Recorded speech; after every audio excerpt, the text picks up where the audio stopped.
in the newspapers, and Mac is just savaging Truman. And Truman's advisor is like, can you get him? Can we do something to him? The American people don't know the full story. And he goes, yeah, I know. As a parent, every now and then before COVID wrecked my ability to do this, if my kids were going insane in the house, I would take them to this indoor playground called Playground Plaza, and I would let them run for like 2 hours. And for them, it's like, this is amazing, and they're out and they're running around. But Mr. Krieger, why would I take my children to a playground and make them run around a whole bunch? Because they'll run themselves ragged, and they'll eventually run out of steam. That's exactly it. That's exactly it, and that's exactly what happens here. Truman said nothing for the longest time. Support for Truman keeps going down. Support for MacArthur keeps going up. The whole time Truman is doing this is Truman is waiting until MacArthur is done wailing on him. And then eventually Truman just kind of looks at MacArthur going, are you done? And MacArthur's like, I've said all that I've needed to say.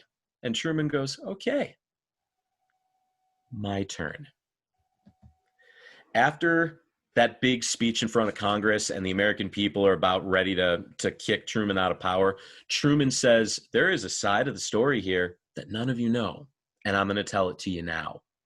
And all in American media, all of a sudden, the one portion of that plan that MacArthur never told the American people finally comes to reality for everybody. And everybody turns and looks at MacArthur going, you wanted to kill 300 million innocent people just to win a war? And MacArthur is now like, well, I mean, when you say it like that, and it's like, no, that's awful. That is absolutely awful. And just like that, all of MacArthur's support gone, like instantaneously. And now all of a sudden the American people kind of turn to Truman and they go, it's well played, Truman. Truman basically says, I know how to gamble, and I know how to play poker, and I know when someone's bluffing. He calls MacArthur's bluff. He says, look, I had the cards the whole time. He might have been betting a lot of money, but he didn't have the hand to back it up. I do, because the buck stops here. That was his slogan. So you want to tack anything onto that before we go on, sir? I'm just picturing, when the newspaper article, thing came out, I'm just picturing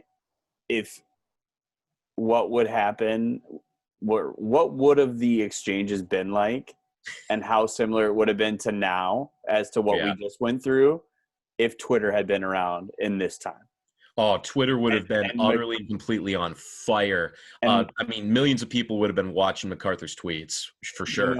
And that's just really, and this is where, the study of history is always, and we talk about this in my class and your class, like, there's always a historical parallel.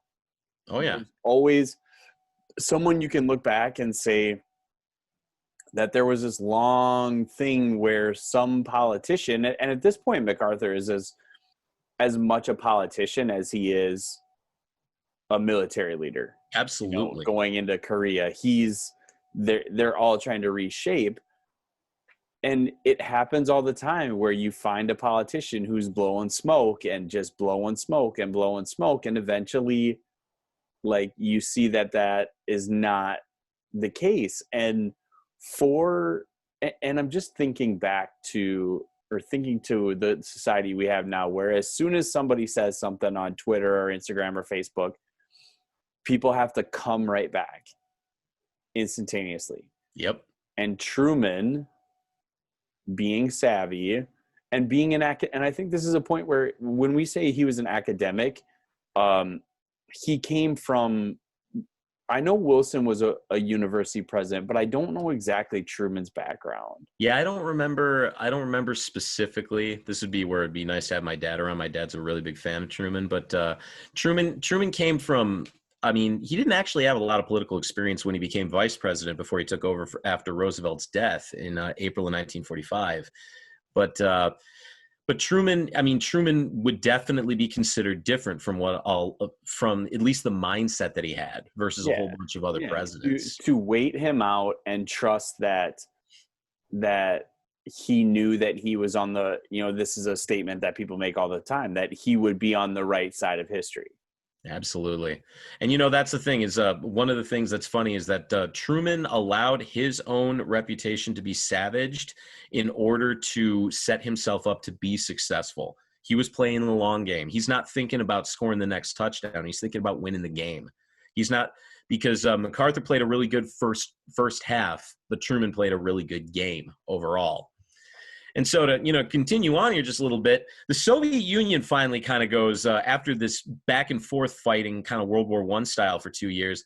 The Soviet Union eventually kind of goes, hey, can we be done with this? This is stupid what we're doing. And so the Soviets suggest a ceasefire. A ceasefire does not mean the war is over. It just means that the shooting stops. And so the Soviets go, can we stop shooting at each other for a little while and see if we can maybe hammer out a peace deal or something like that? And North and South Korea are pretty worn out at this point. So they go, yeah, that sounds good. That's fine.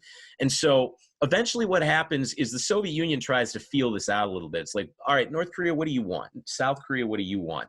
Well, we want all of Korea to be communist. Well, that's not going to work. We want all of Korea to be capitalist and democratic. That's not going to work either. Can we find a way to compromise here? And basically 2 conditions eventually are going to pop up. Number one, it's pretty obvious that Korea can't be united under a single banner. And so they decide that they got to create a border between North and South Korea. The one that exists now is the one that gets created. It's a new permanent border. But what they create is something called a DMZ, a demilitarized zone. If you go to North or South Korea, this North or South Korean border, you'll notice that there's literally an area, because it's the 30th parallel is cutting through a big area of forest. But there is a line that's cut through the forest that there's a minefield on both sides. There's an area, the demilitarized zone is literally an area between North and South Korea that no military hardware can exist. And everything is wide open, and there are hundreds of thousands of North Korean and South Korean soldiers stacked on both sides, on their respective sides of this border. And technically, they're still at war, even now. The ceasefire holds, but and Mr. Krieger can back me up on this, every couple of years, something happens between North and South Korea, and they jaw at each other. They make it seem like they might go to full-scale war with each other again, and then eventually cooler heads prevail. They yell at each other for a while, then cooler heads prevail, and then they both back down. Yeah, and the craziest things that usually come out of the DMZ are the people trying to escape North Korea for South. Mm-hmm. Because not only is the North Korean army trying to keep South Koreans out, which, I mean, it doesn't make sense. There's not a lot of South Koreans trying to go to North Korea. Not really. But that army is also keeping people in. It's true. North Korea is if you're a North Korean citizen, it is virtually impossible to leave there. I think even temporarily, it's very difficult to leave the country. If you're born there, that's where you're going to be. It's North Korea is basically the most oppressive regime in the entire world. And Kim Jong-un is the grandson of Kim Il-sung, who was the original ruler of North Korea. And North Korea, I think, still has the 4th largest army in the entire world. And now check this out. I want you guys to just watch this. Everything that Mr. Krieger and I have taught you is this. Oh, all right. There we go. I love the classic animation. Yeah, it's perfect, and it's so funny. So you saw all of that huge trading of land exchanging hands, and then just look at this. I mean, up until the ceasefire, practically no land changes hands. They still shoot at each other, but after a while, it's like both sides just kind of sit there waiting for it to end. So it's just to take it in again. So right from the beginning, this is going to restart one more time. Just to watch that right there. North Koreans attack. The UN counterattacks, goes up to China. China counterattacks, pushes them back. UN pushes them back. And then boom, they go back and forth a little bit. And then basically that's it. It ended where it started. It's such a waste. It's such a huge waste. Why? Because you know what's good about it? Okay, North Korea got pushed back to where it started. North Korea was the aggressor. Technically, they never gained anything permanently. And nuclear war was avoided. And the peasants rejoice. Yay. But what's bad about it? I mean, Korea to this day still hasn't figured this out. I mean, that implacable anger towards each other still exists. Not to mention the war. I mean, you all know this by now. War is expensive, and that was $67 billion back then. It's over $1 trillion today. Think about that. To fight a war that ended in the same spot it began in. It's ridiculous. Not to mention 54,000 U.S. lives are lost. You have countless hundreds of thousands of North and South Korean lives are lost. And the war ends where it starts. Yay. And I just think over, the 70-ish years since then, like how, yes, I mean, North Korea has modernized itself.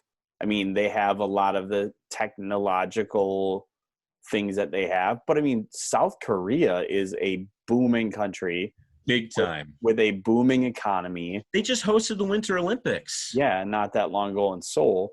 And I can't help but think about how that particular conflict continues to set up things long term. And I think about like South Korean friends I have, like me too. I have South Korean people that were, a lot of children that I know and people that I know that are from Koreans came from South Korea. Like their families started to immigrate during that time, or, they got adopted to American families at that time. But I mean, that's, and it changed their lives. They come to America. And I'm not sitting here saying that America is the greatest country, but I think about all of the opportunity that came for the people of South Korea. And, in the 1950s, early 1950, I bet that life wasn't that much different. It really wasn't. For a North Korean and a South Korean. And to think really wasn't. How much it's changed over the 70 years time since then. And how dangerous like North Korea as a country still is. Yeah. And it'll be interesting to see because Kim Jong-un is still pretty young. And so, I mean, he has the ability, if he so chooses, to continue unless he decides to become super, super, super aggressive. Because that's one thing I've heard him say. It's like, I could win against the world. No, you can't. Just knock it off. But the fact of the matter is, he is dangerous. He is dangerous. And if he chooses to continue to go the path that he's going, I mean, the world is going to have to kind of sit back and watch to see what happens. Right. But, to try to wrap this up a little bit, this was frustrating for the United States. We just had a resounding victory in World War II. And here we are 8 years after the end of World War II. And all of a sudden we're involved in a war that we didn't win it, but we didn't lose it. And the problem is Americans are kind of competitive by nature for the most part. And so the fact that we didn't lose, great. The fact we didn't win, that's kind of how the United States feels at this point. The fact that we fought to a draw for a lot of people is like, no, that's still a loss. Well, you didn't lose, yeah, but a loss is the same as a tie. No, it's not. But the one thing that's interesting is even though Truman helped to avoid a nuclear war by getting MacArthur out of the picture, the fact that eventually the Soviet Union is kind of seen as the country to bring this to a close. And by the time it was all said and done, no ground had really changed hands. The people of the United States looked at Truman and go, you messed that up, and you messed that up big time. And Mr.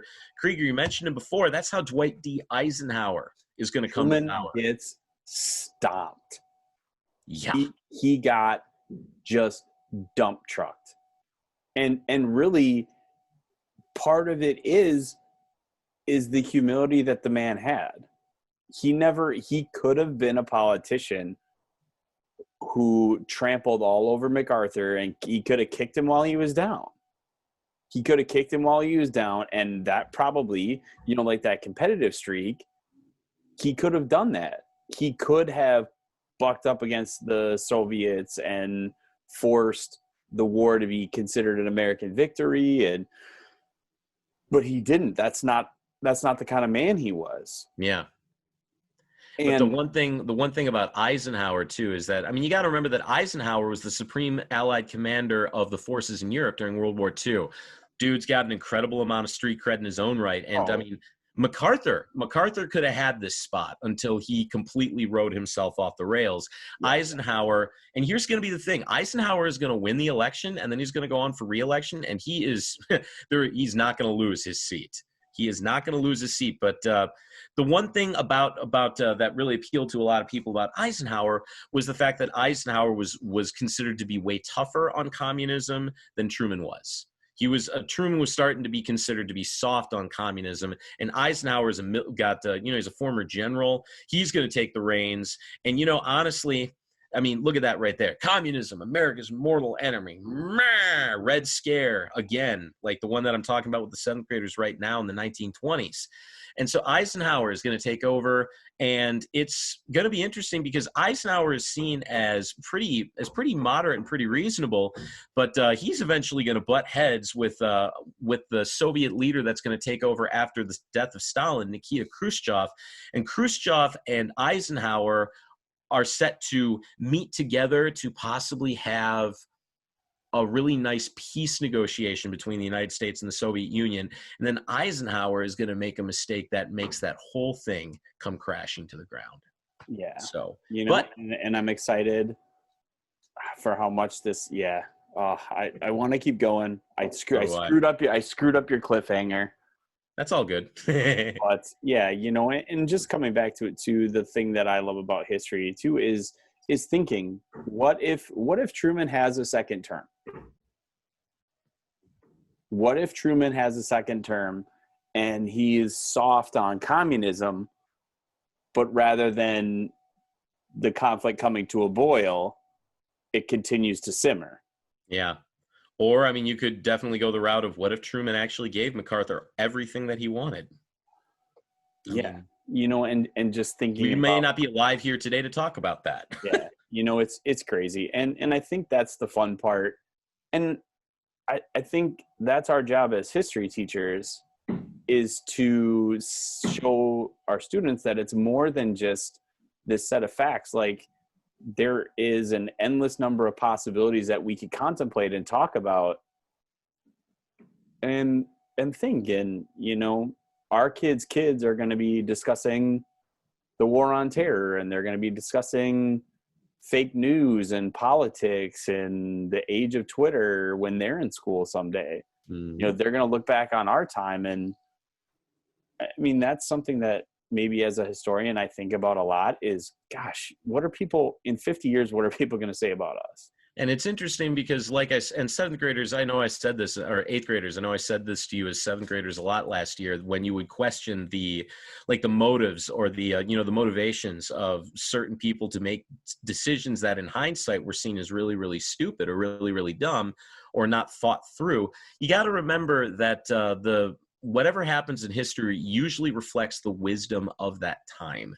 And so the fact is that, it's like time and the way we interpret it is malleable, it's one of those things that we can look back on what happened in Korea 70 years later and think that it was stupid. But in the moment, obviously it was a different time. It was a different reality. It was a different world back then.